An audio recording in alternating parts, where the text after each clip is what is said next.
In this video, we're going to be providing a full tutorial on how to install ChatGPT into Google Docs. Before we dive in, don't forget to like and subscribe to the channel, and without further ado, let's get right into the video.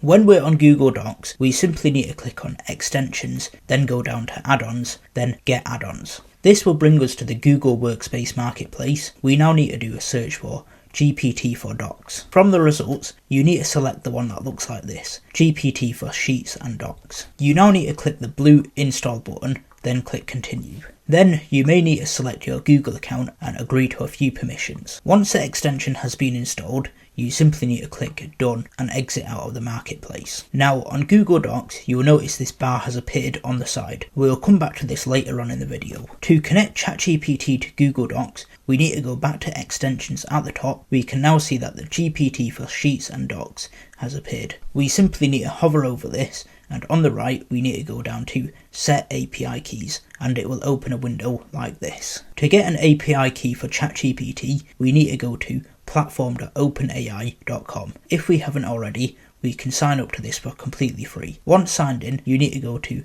Dashboard at the top. Then on the left, go down to API keys. In the middle, we need to click Create a new secret key. Then we need to name our key, so I'm going to call it ChatGPT for Docs. You can leave project as default project and make sure that the permissions are set to all. Then you need to click Create secret key. Once you've created a secret key, you need to click the green copy button to the right of it. Once copied, we can go back to Google Docs and enter our key into the box under OpenAI API key. Then click Save Key. Once this has successfully loaded, you can close this small window. You can now start using ChatGPT in Google Docs. Going back to the sidebar, at the top is where we will enter our prompt. If we click the drop down, we can select the prompt type. While set to custom prompt, I'm going to type Create a random story, then click Submit. As you can see, as we asked, it has generated a random story. I now have this piece of writing with lots of grammar and spelling errors, as you can tell by the red and blue lines. I'm going to select Use Selection or Document as Context. Then I'm going to highlight the whole piece of writing. Then in the prompt box, I'm going to type Fix the spelling in this piece of writing